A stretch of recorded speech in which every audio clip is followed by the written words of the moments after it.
The Petters Sports Rider Easy Fit Spring and Shock Kit here will be for the 2005 to 2014 Mustang owners looking for an easy to install turnkey suspension kit to replace the tired factory components on your S197.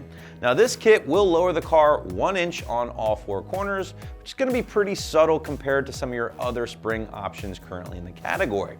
The kit does include pre-assembled springs and struts up front, along with the new shocks and springs for the rear and even extras like the new strut mounts and bump stops, all for the mid to high $600 mark. Now because these components have been pre-assembled, using a spring compressor is not necessary, but because there is a fair amount of work here, we're still going to call this a middle of the road 2 out of 3 wrenches on the difficulty meter and a couple hours or so to complete from start to finish. So even though Petters might not be as established in the USA as other suspension brands, they have been a prominent player in Australia ever since the 50s, so by no means are they new to the suspension game. They do happen to make a wide variety of components for late model Mustangs, along with some really nice coilovers with their Extreme XA options that, by the way, you can also find here on the site. However, the Easy Fit systems are designed with a slightly different purpose in mind, and that is to be an affordable solution to lower the car and improve handling, but with a focus on retaining a high level of ride quality and comfort. Now, aside from that, the Easy and Easy Fit is in reference to the ease of install, as we pointed out earlier, thanks to the guys at Petters pre-assembling everything for you. And believe me guys, it does make a big difference when it comes time to bolt everything up, as we will show you here in a little bit. Now, a big reason for retaining the comfort factor here is by keeping that drop pretty minimal all around. Again, only 1 inch here, guys, which is extremely mild given your other options in the category, such as those iBox Sport lines, for instance. So with that in mind, don't exactly grab this kit if you're looking for that dumped or slammed look, because you will be disappointed at the end of the day. However, if you do prefer ride quality and handling to stance, then this is certainly going to be a kit worth looking at. Now, as far as your components go, well, again, you are getting the 2 front struts, the 2 rear shocks, 4 springs, and smaller things like your strut mounts, which again are pre-installed for you, and even brand new bump stops. Now, the springs are linear, they are not progressive, and do feature a 201-pound spring for the front and a 186-pound spring for the rear. Now, those dampers do feature revised damping rates and have been matched specifically to the spring rate and drop of these springs. That's very important. This kit is very much designed to work together. Last but not least here, guys, everything is going to be backed by a 2-year warranty from the guys over at Petters.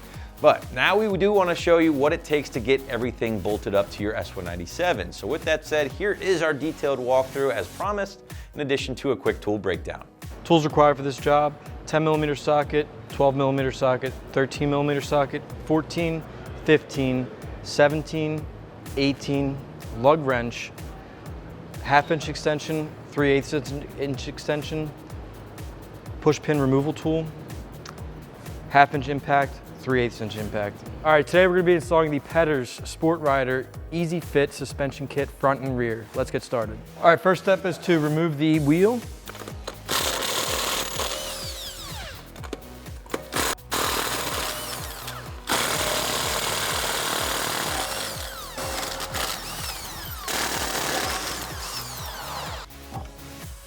All right, so after you get the wheel off, we need to take the brake caliper off of the rotor, and that is going to require a 12mm socket.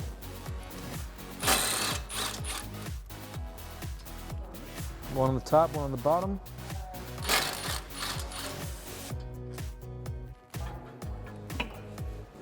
You're going to make sure you have a bungee cord or a caliper hanger bracket for this, just to keep your no tension on the brake line itself.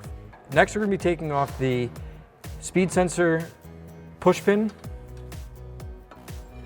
like that. And then we're going to be taking off the bracket for the brake line itself.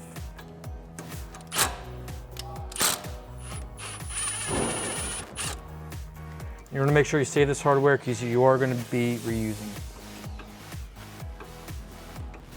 And now next we're going to be removing the nut for the sway bar end link, and that is an 18mm.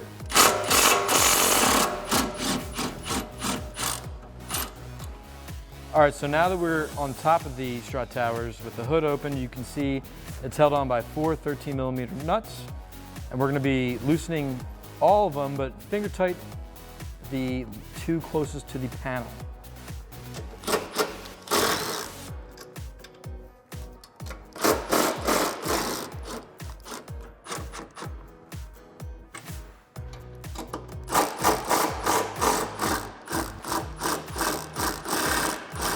All right, so now that we have the top nuts on the strut tower loosened, there is a little bit of play, so we can take our sway bar end link out.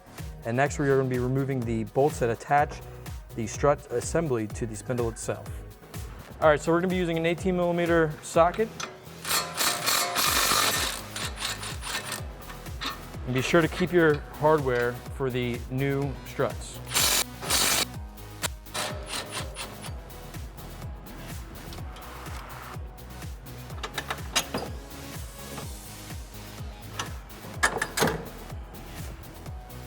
And let your spindle rest just like that. All right, so the next step is to remove those hand-tight nuts on the top of the strut tower. There's one there. There's one there. Now with those removed, we can remove the stock strut assembly. All right, now we're gonna be installing our Petters strut assembly into the factory location. And I have new hardware that I'm gonna hand tighten.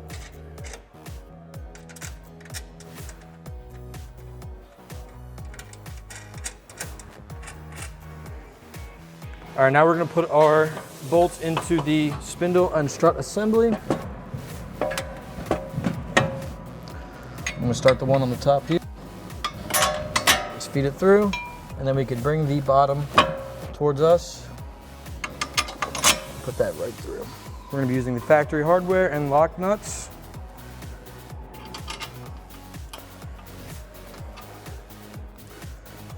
And that is the same 18mm socket we used before.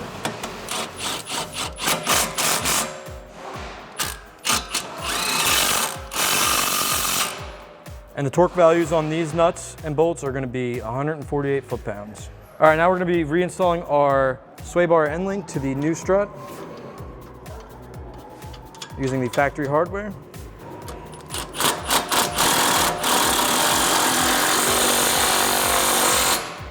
All right, now that we're back on the top, we can lower our strut tower brace into position.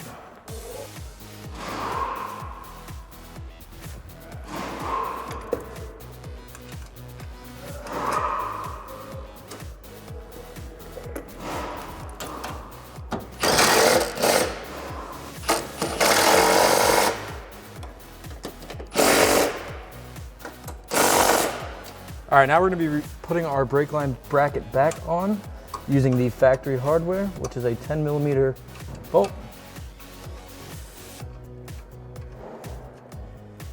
Start my threads.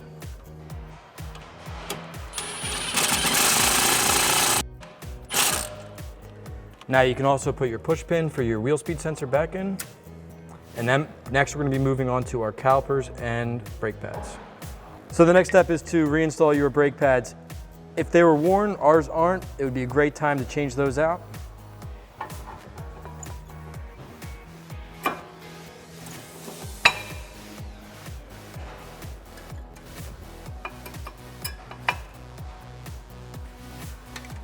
Now take our hanger off. Put it over the rotor. And then reinstall your hardware. There we go. All right, now you're gonna use your 12mm socket to tighten up your caliper bolts.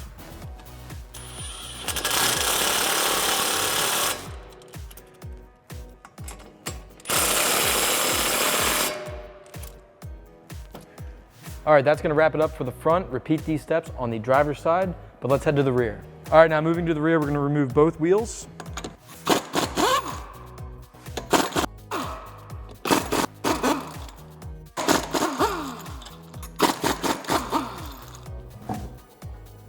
On this side, as well as the driver's side, you have a 10mm bolt holding a bracket on for your brake line and wheel speed sensor. We're gonna be removing this because we're gonna be dropping our axle a little bit and we don't wanna put any stress on these lines.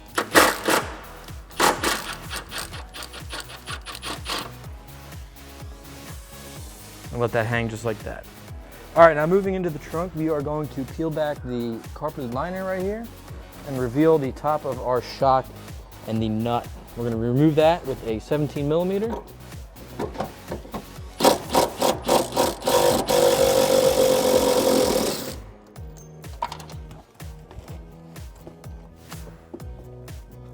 And you're going to repeat that on the driver's side.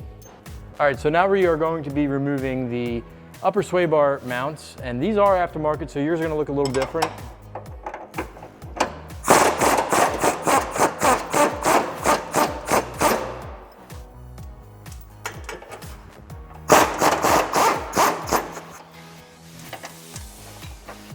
All right, now with both sides loosened, we can pull our bolts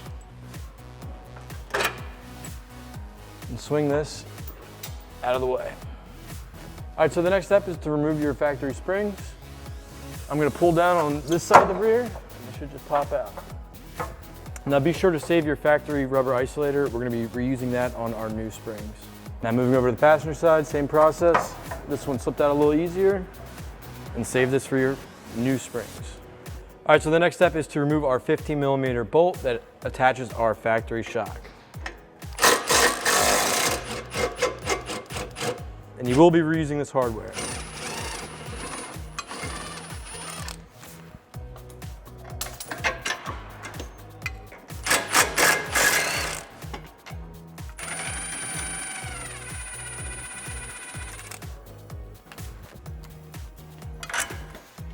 So this right here is an adjustable panhard bar.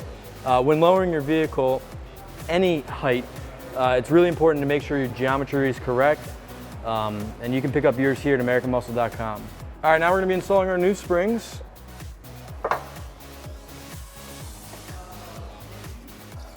Make sure you have them positioned right, just like that. Moving on to the passenger side, same process. Make sure it's sitting nice and level. All right, your shocks do come compressed on these little bands here. We're just gonna cut them. You gotta be pretty quick. You gotta remove this top hat and bushing, and you're gonna save those for the inside of the trunk.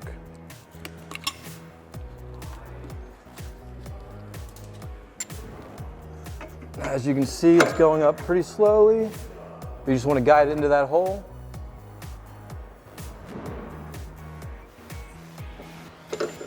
All right. Now we're gonna reinstall our factory hardware.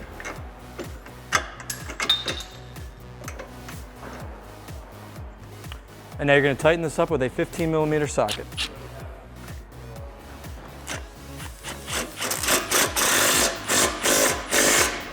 All right, so it's the same process on the passenger side. We're going to cut.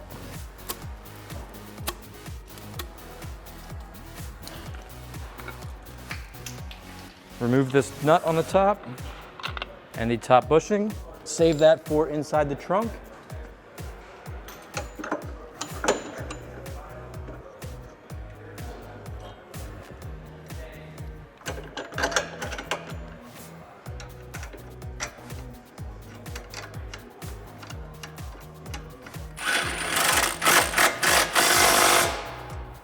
All right, now we're gonna put our sway bar back into place.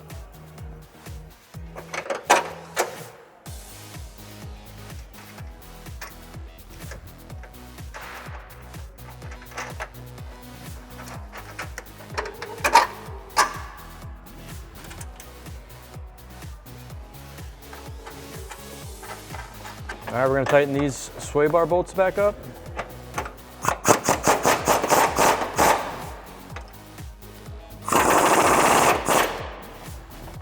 All right, next we're gonna be reattaching our brake line bracket, and we're gonna be using our 10 millimeter bolt.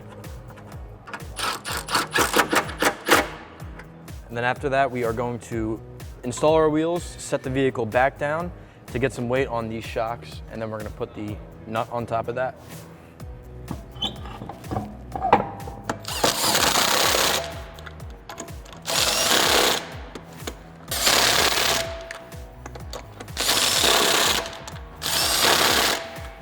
And now always remember to torque down your lug nuts.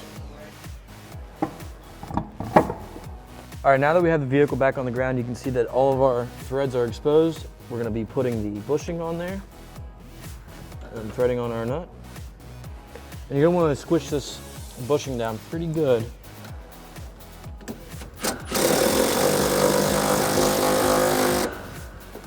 Just like that, and I'm gonna repeat that on the other side.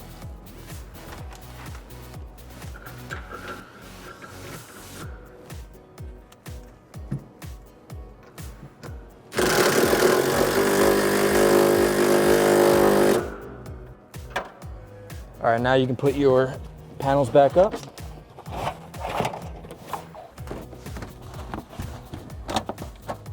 That's gonna wrap up my install of the Sports Rider Easy Fit struts and spring kit. For all things Mustang, keep it here at AmericanMuscle.com.